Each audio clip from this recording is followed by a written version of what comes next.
오늘은 시편 18편 27절로 30절 말씀 가지고 주께서 곤고한 백성을 구원하시고 이와 같은 제목으로 함께 말씀의 은혜를 나누겠습니다. 제목을 한번 큰 소리로 따라해 주시기 바랍니다. 주께서 곤고한 백성을 구원하시고, 주께서 곤고한 백성을 구원하시고. 인생을 살아가는 동안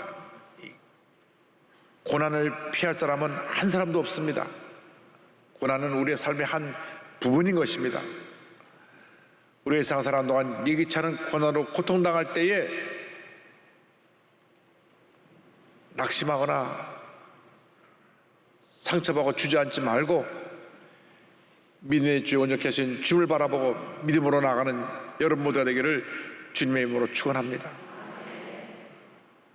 우리에게 문제가 생겨났을 때 문제를 바라보면 문제가 또 커지고 문제에 사로잡히게 되지만, 문제를 바라보지 아니하고 문제 해결자 대신 주님을 바라보면 문제가 작아지고 문제가 우리 삶 가운데 사라져버리고 주님의 풍성한 은혜가 임하게 될 것입니다.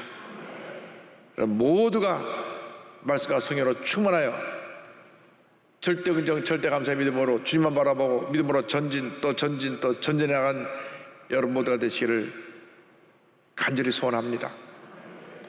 어느 목사님께서 한센병, 옛날에 나병이라 그랬죠. 그 환자들이 사는 곳을 방문했습니다. 추운 겨울인데 손님이 오셨다고 화로에 밤을 굽고 있었습니다. 그런데 이 목사님 보고 깜짝 놀란 것은 화로 속에 밤을 뒤집는데 찌개로 뒤는 것이 아니라 손으로 막 해지면서 밤을 뒤집는 것입니다. 손이 지직직 타는 소리 나고 연기도 나는데 그들은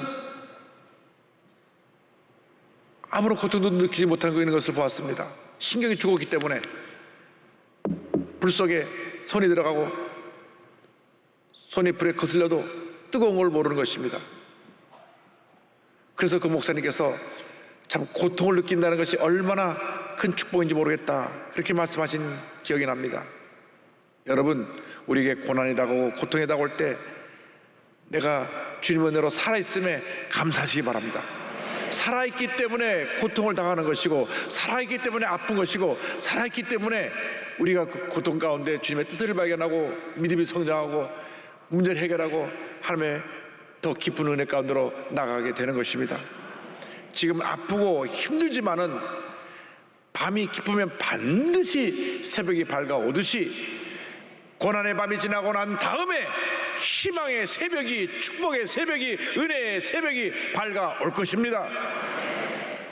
그러므로 고난이 다가올 땐 낙심하고 절망하여 원망불평하지 말고 주님만 바라보고 절대 긍정 절대 감사로 모든 어려움 이겨내고 믿음으로 승리하는 여러분 모두가 되기를 바랍니다.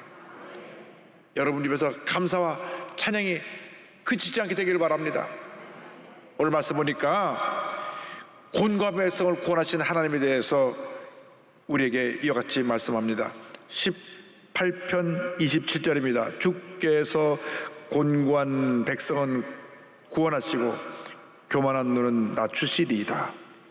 주님께서, 주님이 사랑하시는 그 백성이 곤고한 가운데 있을 때 그 곤고한 백성을 구원해 주시고 교만한 자를 낮추신다고 말씀하셨습니다. 이 곤고하다고 하는 것은 힘들고 어려운 상황에 처했다는 의미이기도 하고, 그로 인해서 연약해지고 겸손해진 모습이 되었다는 것을 의미하기도 합니다. 주님이 이렇게 낮아지고 겸손해진 자들을 사랑하시고 구원해 주시고 교만하고 자기밖에 모르는 사람들을 물리치시는 것입니다. 이스라엘 백성이 애굽에서 종살이한 지 430년이 되었습니다. 그들의 마음이 곤고하게 되었습니다. 그들의 마음이 깨어지고 낮아졌습니다. 자기들이 아무것도 아님을 고백하게 되어서 그 고난 가운데 주님께 부르짖기도 합니다. 주님, 우리를 이 고난에서 건져주시옵소서. 더 이상 이 고난 가운데 머물 수 있을 수가 없사오니 우리를 건져주시옵소서. 건져주시옵소서 간절히 부르짖어 외쳤습니다. 출애굽기 2장 23절입니다. 여러 해 후에 애굽 왕은 죽었고 이스라엘 자손은 고된 노동으로 말미암아 탄식하며 부르짖으니 그 고된 노동으로 말미암아 부르짖는 소리가 하나님께 상달된지라. 출애굽기 3장 7절입니다. 야훼께서 이르시되 내가 애굽에 있는 내 백성의 고통을 분명히 보고 그들의 감독자로 말미암아 부르짖음을 듣고 그 근심을 알고, 성경은 말씀합니다. 고난 중에 겸손히 낮아져서 주의 도우심을 간구하게 되기를 바랍니다. 고난은 우리를 겸손하게 만듭니다. 늘 내가 자기밖에 모르고 살던 우리들이 고난을 당할 때 나는 아무것도 아닙니다 고백할 수 있게 되는 것입니다. 사람은 교만 덩어리입니다.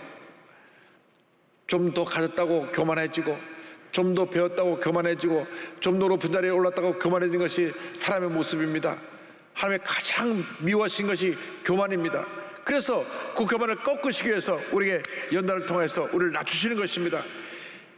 고난을 통해서 우리가 겸손해지고, 고난을 통해서 우리가 아무것도 아니면 고백하게 되며, 고난을 통해 우리가 부르짖으면 주님께서 그 부르짖음을 들으시고 응답하시는 것입니다. 하나님은 교만한 자를 물리치시고 겸손한 자의 기도를 들으시고 응답해 주셔서 놀라운 은혜를 베풀어 주십니다. 언제나 하나님 앞에 낮아져서 겸손한 모습으로 주의 도우심을 간구하고 부르짖고 또 부르짖어 날마다 응답을 체험하는 여러분 되기를 주님의 이름으로 축원합니다. 둘째로, 고난 가운데 우리가 주를 믿고 의지하면 주님께서 우리의 삶에 등불을 켜주십니다. 등불을 켜시는 주님에 대해서 28절은 말씀합니다. 주께서 나의 등불을 켜시며 야훼 내 하나님이 내 흑암을 밝히시리이다. 주님께서 나의 등불을 켜주시는 것입니다. 내가 낙심하고 지쳐 쓰러져 있는데 주님이 다시 우리를 붙들어 주시고 우리를 일으켜 세워서 우리에게 맡긴 사명을 감당할 수 있도록 사명의 등불을 밝혀주시는 것입니다. 우리에게 세임과 능력을 공급해 주시는 것입니다. 사람이 힘들고 지치면 마음이 무너지고 약해져서 모든 것을 자포자기하게 됩니다. 자기가 해나가던 일도 손을 놓게 되고 자기의 사명을 소홀히 하고 망각하게 되는 것입니다. 그런데 주님께서 고난 가운데 우리 삶 가운데 은혜를 주셔서 우리의 삶에 등불이 밝히 켜지게 하심으로 말미암아 우리 사명을 깨닫고 믿음으로 전진해 나갈 수 있도록 만들어 주시는 것입니다. 주님께서 여러분과 함께하고 계시고 여러분의 삶에 등불을 켜주십니다. 여러분의 삶에 사명의 등불이 활활 타오르게 만들어 주시는 것입니다. 은혜의 등불이 활활 타오르게 만들어 주시는 것입니다. 기쁨과 감사의 등불이 활활 타오르게 만들어 주시는 것입니다. 아무리 힘들고 어려워도 주님만 믿고 의지하고 바라보고 나가는 여러분 되기를 바랍니다. 등불이 활활 타오르면 나를 둘러싸고 있던 모든 흑암의 원수가 싹 물러갑니다. 어둠은 절대로 빛을 이길 수가 없습니다. 집에 들어갔을 때, 저녁에 들어갔을 때 온 집안이 깜깜하게 어둠으로 가세했다고 할지라도 탁 등에 스위치만 켜면 온 집안이 환해지는 것처럼 우리 삶에 어떤 흑암의 권세가 우리를 둘러싸고 우리를 괴롭혀도 주님께서 우리 마음에 등불을 탁 밝혀주시면 어둠이 싹 물러가는 것입니다. 주님 말씀하십니다. 너희는 세상의 빛이라. 세상의 빛이라. 마태복음 5장 14절입니다. 너희는 세상의 빛이라. 산에 있는 동네가 숨겨지지 못할 것이요. 우리 빛입니다. 빛이 비춰지면 어둠은 떠나가는 것입니다. 에베소 5장 8절은 이와 같이 말씀합니다. 너희가 전에는 어둠이더니 이제는 주 안에서 빛이라. 빛의 자녀들처럼 행하라. 여러분, 빛입니다. 더 이상 어둠의 권세에 눌려서 절망 가운데 사는 그런 연약한 모습으로 살지 말고 그런 모습은 다 내던져 버리고 절대 긍정, 절대 감사로 무장해서 빛을 비추시기 바랍니다. 빛의 열매를 맺으시기 바랍니다. 에베소 5장 9절은 말씀합니다. 빛의 열매는 모든 착함과 의로움과 진실함에 있느니라. 나가서 많은 사람에게 착한 일을 행하시기 바랍니다. 그리고 의롭게 주님 보시기에 바르게 살기 바랍니다. 그리고 진실되게 살길 바랍니다. 세상은 악한 사람들이 어둠의 권세로 자꾸 세상을 더 어둡게 만듭니다. 죄짓고 불의하고 방탕합니다. 속이고 거짓말하고 그리고 남을 끌어내리고 상처를 주고받습니다. 우리가 이러한 세상을 바꿔야 되는 것입니다. 성령의 능력으로 바꿔야 되는 것입니다. 성령의 충만에 빛을 비추어서 어둠이 물러가고 절망이 떠나가고 악한 세력이 떠나가고 하나님의 은혜와 축복이 임하게 만들어야 될 것입니다. 일어나라, 빛을 발하라. 이런 내 빛이 이르렀고 야훼 영광이 내 위에 임하였음이니라. 일어나라, 빛을 발하라고 말씀하고 있습니다. 지금 우리의 모습이 어떠합니까? 우리가 아직도 과거의 상처에 주저앉아 있습니까? 문제에 주저앉아 있습니까? 어려운 가운데 주저앉아 있습니까? 일어나라, 일어나라. 성령의 빛을 밝히 비추어라. 희망의 빛을 밝히 비추어라. 사랑의 빛을 밝히 비추어라. 은혜의 빛을 밝히 비추어라. 주님 말씀하고 계십니다. 일어나서 빛을 발하는 여러분 되기를 바랍니다. 우리는 빛입니다. 절대로 빛의 사명을 망각하지 말고 어둠을 밝히는 빛으로서 맡긴 귀한 사명을 감당하고 주님의 놀라운 역사를 이뤄나가는 여러분 모두가 되기를 바랍니다. 한번 따라하세요. 나는 세상의 빛입니다. 주님이 나와 함께 하십니다. 할렐루야. 그 빛이 비춰지려면 성령의 불이 타올라야 합니다. 감리교 창시자 요한 웨슬리는 영국의 명문 옥스퍼드 대학을 나왔습니다. 공부도 잘하고 또 학교를 다닐 때 홀리클럽이라고 해서 기도하는 모임을 만들어서 함께 기도도 하고 해서 신앙적으로 모두지 모범되는 그런 학생이었습니다. 그런데 그가 목사가 되고 나서 미국 조지아주에 선교하러 갔다가 그만 선교에서 실패하고 돌아옵니다. 깊은 절망에 빠졌습니다. 자기는 선교사로서 미국에서 큰 역사를 이루고자 했지만 실패한 것입니다. 그런데 그가 미국을 가는 길에 풍랑 가운데 만났던 성령운동하는 모라비아 교도들의 그 모습을 보고 저들은 어떤 사람들이길래 풍랑 가운데서도 저렇게 기도하고 찬양하라는가. 그래서 그들의 신앙의 모습이 그때 큰 감동을 줘서 그들을 본받기 위해 그 신앙을 배우기 위해 그들의 예배 모임에 참석을 했습니다. 1738년 5월 24일 수요일 밤인데 저녁 8시 45분에 로마서 강의 말씀을 듣다가 불이 임했습니다. 그 성령의 불이 그 요한 웨슬리의 일생을 바꿔놨습니다. 그래서 그때로부터 한평생 그의 마음 가운데 성령의 불이 타올라서 주님을 향한 설레는 마음이 있다고 말합니다. 그래서 영국 전역을 다니면서 말 타고 다니며 복음을 전하는데 웨일스, 스코틀랜드, 아일랜드 다니며 4,000번 이상 설교를 하고 말 타고 다닌 지역이 40만 킬로가 넘고 그래서 온 세계에 복음을 전하게 되었는데 그가 세상을 떠난 다음 감리교가 탄생되었고 감리교 로고가 십자가에 성령의 횃불이 올라가는 것이 바로 감리교의 상징이고 모습입니다. 그렇게 성령을 충만해서 한평생 주 앞에 귀하게 쓰임받았는데 여러분 모두가 이렇게 성령으로 충만하게 되길 바랍니다. 주여 성령의 불이 활활 타오르게 하여 주옵소서. 나의 등불을 켜시는 주님, 주님 앞에 가는 그날까지 내 마음에 성령의 불이 꺼지지 않고 타오르고 또 타오르고 또 타오르고 또 타오르게 하여 주옵소서. 성령의 불이 타올라서 모든 어려움을 이기고 승리하는 여러분 되기를 주님의 이름으로 축원합니다. 나아가서 성령의 불이 타오르면 우리 전폭적으로 주님을 의지하는 삶을 살아갈 수 있게 됩니다. 29절은 이와 같이 말씀합니다. 내가 주를 의뢰하고 적군을 향해 달리며 내 하나님을 의지하고 담을 뛰어넘나이다. 무슨 일을 만나도 전폭적으로 주님을 의지하고 모든 문제들과 싸워 승리하며 주님을 의지하고 믿음으로 또 전진하며 모든 장애물을 뛰어넘으시기 바랍니다. 염려, 의지, 걱정의 장애물을 뛰어넘으시기 바랍니다. 부정적인 생각의 장애물을 뛰어넘으시기 바랍니다. 할 수 없다, 안 된다, 망했다, 끝났다 이런 생각을 우리가 떨쳐버려야 됩니다. 뛰어넘어야 됩니다. 온갖 도전과 문제들을 뛰어넘고 주님 안에서 위대한 승리자로 살아가게 되기를 바랍니다. 어차피 여러분의 힘으로는 힘에 겨운 인생을 살아가고 있습니다. 그래서 우리에게 믿음이 필요합니다. 믿음이 무엇입니까? 맡기는 것입니다. 따라서 믿음은 맡기는 것입니다. 베드로전서 5장 7절은 말씀합니다. 너희 염려를 다 주께 맡기라. 이는 그가 너희를 돌보심이라. 할렐루야. 주님께 맡기는 것입니다. 어떻게 맡깁니까? 말씀을 묵상하며 기도하는 가운데 주님께 맡깁니다. 시편 18편 30절입니다. 하나님의 도는 완전하고 야의 말씀은 순수하니 그는 자기에게 피하는 모든 자의 방패시로다. 주님의 말씀은 완전하고 순수하기 때문에 말씀 붙잡고 나가는 자들에게 말씀이 하나님의 은혜를 우리에게 더해 주셔서 주님이 우리의 방패가 되시고 새 힘이 되시고 능력이 되시고 하나님의 역사를 우리에게 가져다 줌으로 치료자 하나님을 만나게 하는 우리 은혜를 가져다 주는 것입니다. 시편 18편 1절 2절에 이어가지고 고백합니다. 나의 힘이신 야여 내가 주를 사랑하나이다. 야훼 나의 반석이시여 나의 요새시여 나를 건지시는 이시여 나의 하나님이시여 내가 그 안에 피할 나의 바위시여 나의 방패시여 나의 구원의 뿌리시여 나의 산성이시로다. 할렐루야.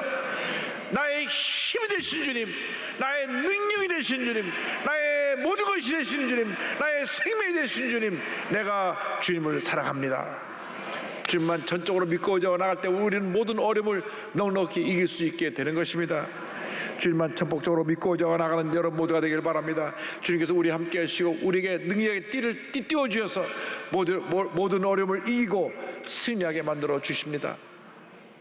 인생에 살다 보면 얼마나 힘들고 어렵고 우리를 고통 가운데 몰아넣는 많은 문제가 다가오는지 모릅니다. 그러나 주님만 믿고 의지하고 나가면 주님이 우리를 붙들어주고 새 힘을 공급해 주십니다. 시편 18편 32절은 말씀합니다. 이 하나님의 힘으로 내게 띠띠우시며 내게를 완전하게 하시며 주님의 능력으로 나를 띠띠워 주시고 새 힘을 덧입혀 주셔서 내가 믿음으로 전쟁에 나갈 수 있도록 만들어 주십니다. 정상적으로 살던 사람이 큰 사고를 만나서 다리를 하나를 잃었습니다. 얼마나 큰 절망의 고난입니까? 그러나 믿음으로 승리한 한정원 선생님을 소개합니다. 용인 기흥고 체육교사 한정원 선생님은 8년 전에 끔찍한 교통사고를 당합니다. 건너목을 건너는 가운데 중앙선을 넘은 대형 버스와 충돌합니다. 근데 이 버스가 사람이 밑에 넘어진 것도 모르고 그 다리를 넘어가 버렸어요. 그러니까 왼쪽 다리가 완전히 다 으스러지고 부서졌습니다.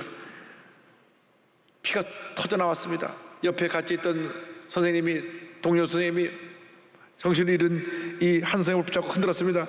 지금 눈 감으면 예쁜 딸 다시 못 봐. 정신 차려, 정신 차려.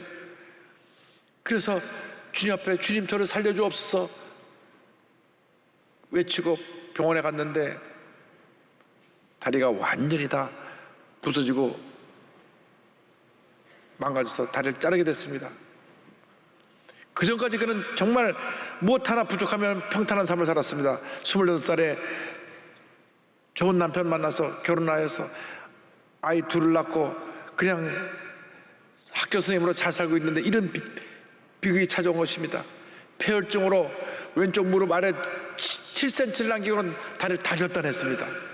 그럼에도 이 한정원 선생님은 하나님을 원망하지 않았습니다. 오히려 감사했습니다. 죽음의 문턱까지 갔던 저를 살려주신 것만으로도 감사한데 어떻게 하나님을 원망하겠습니까? 그분의 뜻을 찾고자 했습니다. 할렐루야. 정말 큰 믿음의 사람입니다. 할렐루야. 다리 하나를 잃고도 감사할 수 있는 것은 정말 큰 믿음을 가졌기 때문에 가능한 일입니다. 일반 사람은 손가락 하나만 없어도 내게 왜 이런 일이 나냐고 그럴 테인데 그는 온 가족의 사랑과 교회 성도들의 기도로 힘입어서 1년 7개월 동안 열심히 치료를 받습니다. 그래서 그 다음 재활치료 받고 나와서 장애인 체육대회에서 두각을 나타내는데 휠체어 타고 테니스를 하는 그 시합에 나가서 8개월 만에 전국대회에서 금메달을 목에 겁니다. 그 다음에 앉아서 하는 좌식 빼고 장애인 조정 바이애슬론 국가대표 상병으로 활동을 합니다. 너무 무리해서 그가 운동을 하다 보니까 절단 부위에 뼈가 이식한 피부를 뚫고 나서 상처가 더 나기도 했습니다. 그러니까 의사 선생님이 이거 무리한 운동을 하면 안 된다고, 당신 걸어다니는 운동을 하면 좋겠는데 골프를 하면 좋겠다고. 그래서 2018년 이 한 선생님이 여성 아마추어 장타대회에 나갔는데 비장애인과 같이 겨루어가지고 5위의 성적을 내기도 했습니다. 장타를 앞세운 시원한 플레이로 무쇠다리 로켓걸이라는 별명도 얻었습니다. 그는 꿈이 있습니다. 자기가 세미프로 자격으로 시니어 투어 50세 이상에 나가는 그러한 대회에서 비장애인들과 겨루어서 골프를 한 시합에 나가는 것과 또 장애인 골프가 패럴림픽 정식 종목으로 채택돼 금메달을 거는 것을 꿈꾸며 매일 5시간씩 훈련하고 있습니다. 우리가 건강한 몸을 갖고 있으면서도 이 한 선생님 바라보면 너무나 부족한 것이 많아 부끄럽습니다. 그런 젊은이들에게 희망을 주고 싶다면 이렇게 고면의 말씀을 전합니다. 살아있는 것만으로도 충분히 가치 있는 삶입니다. 살아야 할 이유를 자신에게만 찾지 마세요. 열심히 발버둥 쳤는데 그것이 비록 절벽일지라도 고난 뒤에 주의 축복을 기대하며 하나님을 신뢰하세요. 아픔만큼 더 큰 기쁨을 주실 것입니다. 곤고한 중에 주님을 바라보시기 바랍니다. 할렐루야. 주님께 기도하시기 바랍니다. 약속의 말씀 붙잡고 믿음으로 전진 또 전진 전진하는 여러분 되기를 주님의 이름으로 축원합니다.